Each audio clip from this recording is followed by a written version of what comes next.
Hey guys, today I will be discussing my top 5 VP choices for Vice President Joe Biden. I will be ranking them in the order of who I think will help the Vice President win the election the most. So at number 5, I have Florida Representative Val Demings. She is a woman of color, so she adds diversity to Biden's ticket. At 63 years old, she is considerably younger than Joe Biden. She is 14 years younger than the vice president. She has experience on the national level as a representative from Florida's 10th district. However, she does not have the as large of a name recognition as the other candidates on this list. However, I think what her biggest con and what may ultimately lose her the nomination is her record as a former police chief, and many Democrats and Black Lives Matter supporters see this as disqualifiable for Representative Demings, as currently people do not view the police in a very favorable fashion. At number 4, I have the former ambassador to the United Nations and former U.S. National Security Advisor under President Barack Obama, Susan Rice. I have put her at number 4. She's one of the top foreign policy advisors in the country. She has served with Biden under the Obama administration for 8 years. She is a woman of color, so she will also add diversity to Joe Biden's ticket. Also, at 55 years old, she is also considerably younger than Vice President Biden. Some of her problems are that she has never run for public office, and I think her biggest con, and what will lose her the nomination if she does not get it, is her role in the Benghazi affair, as it is viewed very negatively by the American public. So I put Susan Rice at number 4. At number 3, I have Mayor Keisha Lance Bottoms from the city of Atlanta. She is also a woman of color, so as you can see, this list is dominated by women of color. She will add diversity to Joe Biden's ticket. At 50 years old, she is even younger, and she is, I believe, the youngest person on this list. She has been in the spotlight publicly recently due to the coronavirus, which has had a large toll on her city of Atlanta.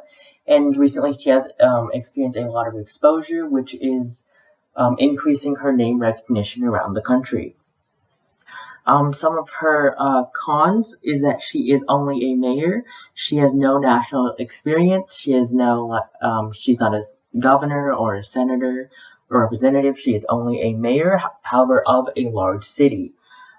She also does not have as much name recognition as the other candidates, as she is only a mayor. So I've put Mayor Keisha Lance Bottoms of Atlanta at number 3. At number 2, I have Senator Elizabeth Warren. Warren has a lot of name recognition. She is known for asking tough questions in the Senate. She actually ran for president in 2020. People credit her to the reason why Bernie Sanders lost, crediting the fact that she took too long to drop out, as she was the other strong progressive candidate in the race. However, the progressive wing of the Democratic Party still view her pretty favorably. Only some of the very dedicated Bernie supporters do not view her in such a positive light. Polling data also shows that Elizabeth Warren is the most preferred candidate for Biden's vice presidency. In addition, she is very professional. She has many well thought out policies that many progressives support, and choosing Warren may suggest that Biden will be moving in a more progressive direction. And this will be able to stimulate the progressive base of the Democratic Party that Biden has not yet been able to fully capture. So I put Elizabeth Warren at number 2, the U.S. Senator from Massachusetts. And of course, at number 1, we have the California Senator, Kamala Harris. She has served as a senator in California since 2017.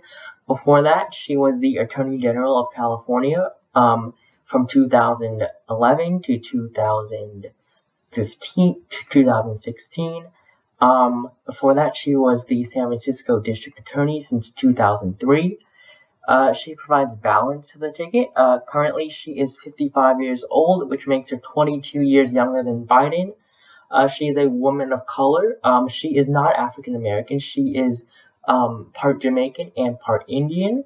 However, she is still a woman of color, and this may be able to stimulate many voters who want a person of color on the ticket. She provides gender and racial diversity. She will also provide balance, as she has not had as much experience. Biden, of course, being one of the most experienced politicians in the country. Like Biden provided experience to Obama, who do not have much experience. Senator Harris could provide the,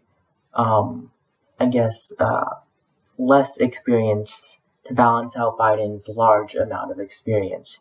Some cons for her is that her home state is California, a very strong Democratic state that went to Hillary Clinton by over 30 points in 2016. The last time California was won by a Republican was all the way back in 1988.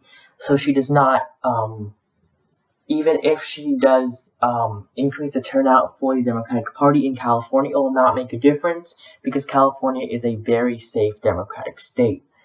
Her record as a district attorney will probably be the biggest factor that affects her choice currently due to the Black Lives Matter movement. Her record as a prosecutor is not viewed very positively, as she did not support a legislation that made police officers wear body cameras, which was endorsed by the Legislative Black Caucus in the state of California. However, she did run as for the presidency in 2020. And this actually leads on to one of her other largest issues, her attack on Joe Biden in the first Democratic debate. Her attack on busing was actually the most memorable moment from the debate. And although she has said it was just a debate, and that's on with Stephen Colbert, she said it's just a debate. This will be looked at, and so although she has all of these issues, I do think Kamala Harris, with her large amount of name recognition in her and as a woman of color, she is a really balancing figure that Biden could choose. And I think that Joe Biden will do the best in the 2020 election if he chose Kamala Harris as his running mate.